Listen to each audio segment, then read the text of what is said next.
நல்ல நல்ல திட்டங்களுக்கு கலைஞர் பேரை வைக்காம கரப்பாம்பூச்சி பேரை வைக்க முடியும். கூவத்தூர்ல போய் டேபிள் சார்க்குள்ள பூந்து போய் யார் காலையும் விழுந்து அந்த பொறுப்புக்கு வரணும். எங்களோட கூட்டணிக்கு வாங்கன்னா ஒருத்தர் 100 கோடி கேட்கறான், ஒருத்தர் 20 தொகுதி கேட்கறான். இந்த மாதிரி ஒரு கேவலமான அவலமான இல்லை எந்த கட்சிக்காவது வந்திருக்காங்க. இன்னைக்கு கலைஞருடைய சிலையை தமிழ்நாடு முழுக்க திறக்கிறோம். பல்வேறு திட்டங்களை கலைஞர் பேர்ல அறிவிக்கிறோம். கலைஞர் மகளிர் உரிமை தொகை திட்டம், பன்னோக்கு மருத்துவமனை, கலைஞர் நூலகம், கலைஞர் ஹாஸ்பிட்டல் மருத்துவமனை, கலைஞர் விளையாட்டரங்கம், இப்படி எத்தனையோ திட்டங்களை துவக்கி வைக்கிறோம்னா ஊர் முழுக்க ஒவ்வொரு சட்டமன்றத்திலையும் கலைஞருடைய சிலையை திறக்கிறோம்னா கலைஞருடைய கொள்கைகளை கலைஞருடைய லட்சியங்களை மக்கள்கிட்ட கொண்டு போய் சேர்க்கிறோம்னு அர்த்தம். ஆனா நம்முடைய எதிர்கட்சி தலைவர் திரு எடப்பாடி பழனிசாமி அவர்கள் ஒரு 4 நாட்களுக்கு முன்பு ஒரு பொதுக்கூட்டத்தில் பேசினார். எதுக்கு எடுத்தாலும் கலைஞர் பேர் வைக்கிறீங்க, வேற பேரே கிடைக்கலையான்னு. நல்ல நல்ல திட்டங்களுக்கு கலைஞர் பேரை வைக்காம கரப்பாம்பூச்சி பேரை வைக்க முடியும். நான் கரப்பாம்பூச்சின்னு யார சொல்றேன்னு உங்களுக்கே தெரியும். யார சொல்றேன்னு தெரியுது. திமுக காரனுக்கு தெரியலன்னா இப்ப யாருக்கும் தெரியாது. அது மட்டுமல்ல, அவர் தொடர்ந்து கேட்டுட்டே இருக்கிறாரு, உதயநிதிக்கு எதற்கு துணை முதலமைச்சர் பொறுப்பு கொடுத்தீங்க, அவருக்கு என்ன தகுதி இருக்கு, அவருக்கு தகுதியே கிடையாதுன்னு. ஆமா, நான் ஒத்துக்கிறேன், உங்களுக்கு இருக்கக்கூடிய அந்த தகுதி எதிர்கட்சி தலைவர் திரு எடப்பாடி பழனிசாமி அவருக்கு இருக்கக்கூடிய தகுதி, அவர் சொல்ற தகுதி நிச்சயமா எனக்கு அது கிடையாது. ஏன்னா நான் கூவத்தூர்ல போய் டேபிள் சார்க்குள்ள பூந்து போய் யார் காலையும் விழுந்து அந்த பொறுப்புக்கு வரல.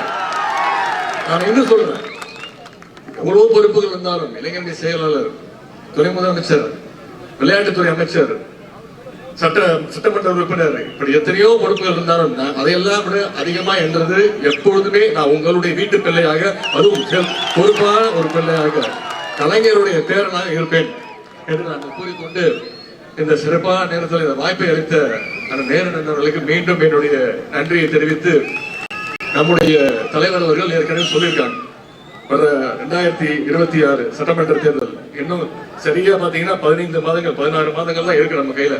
நம்முடைய தேர்தல் பணிகளை பிரச்சாரத்தை நம்ம ஆரம்பிக்கிறோம். எப்படி நாடாளுமன்றத்தில் 100% வெற்றியை தமிழ்நாட்டு மக்கள் கொடுத்தாங்க. நம்முடைய கலைஞருடைய தலைவருடைய ஆட்சி, திராவிட மன்ன ஆட்சிக்கு ஒரு சான்றிதழா 40க்கு 40 தொகுதி நம்ம வெற்றி பெற்றோம். அதே மாதிரி வர இருக்கக்கூடிய சட்டமன்ற தொகுதியிலையும் குறைந்தது 234 தலைவர் சொல்லியிருக்காரு, குறைந்தது 200 தொகுதியிலாவது திமுக கூட்டணி, நம்முடைய வெற்றி கூட்டணி ஜெயிக்கணும். 2 நாளுக்கு முன்னாடி இதே திருச்சியில அண்ணா திராவிட முன்னேற்ற கழகத்துடைய பொருளாளர் திரு திண்டுக்கல் சீனிவாசன் நினைக்கிறார், அவர் பொதுக்கூட்டத்திலே பேசுறாரு, அதிமுக கூட கூட்டணிக்கு வாங்கன்னா ஒருத்தர் வந்து எவ்வளவு எல்லாத்தையும் தெரிஞ்சு வச்சிருக்கீங்க அப்படியே சொல்றாரு பொதுக்கூட்டத்தில், எங்களோட கூட்டணிக்கு வாங்கன்னா ஒருத்தர் 100 கோடி கேட்கறான், ஒருத்தர் 20 தொகுதி கேட்கறான். இந்த மாதிரி ஒரு கேவலமான அவலமான இல்லை எந்த கட்சிக்காவது வந்திருக்காங்க. ஆனா நம்முடைய கூட்டணி, வெற்றி கூட்டணி, திராவிட முன்னேற்ற கழகம் தலைமையிலான மதச்சார்பற்ற முற்போக்கு கூட்டணி கடந்த 7 தேர்தலில் தொடர் வெற்றியை நம்ம தலைவர் எப்போ திமுகவுடைய தலைவரா பொறுப்பேற்றாரோ அதன் பிறகு சந்திச்ச அனைத்து தேர்தலையும் 100% வெற்றியை பெற்றிருக்கிறது நம்முடைய திராவிட முன்னேற்ற கழகம். எனவே வர்ற சட்டமன்ற தேர்தலும் நமக்கு மிக மிக முக்கியம்.